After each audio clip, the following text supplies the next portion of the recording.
मंडळी विरार शहरामध्ये रात्रभरापासून जोरदार पाऊस होतोय आणि त्यामुळे जनजीवन विस्कळीत झालंय। शहरातील अनेक मुख्य रस्त्यांवर पाणी साचलेलं आहे आणि त्यामुळे वाहतुकीचा वेग मंदावलाय। नागरिकांना मोठ्या अडचणींचा सामना करावा लागतोय।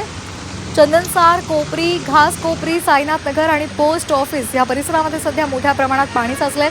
अनेक ठिकाणी वाहनं सुद्धा बंद पडली आहेत आणि त्यामुळे कामावर जाणाऱ्या नोकरदार वर्गाला मोठ्या त्रासाला सामोरं जावं लागतंय। वसई आणि विरारमधली आपण ही दृश्य पाहतोय। वसईमधलं सकाळी 8:30 वाजताचं दृश्य आहे। रस्त्यावर पाणीच पाणी झालेलं आहे। तर विरारमध्ये आपण सकाळी 11 वाजताची दृश्य पाहतोय। या ठिकाणी कशा पद्धतीने पाऊस पडलेला होता आणि पाणी साचलेलं होतं ते सुद्धा आपण पाहतोय।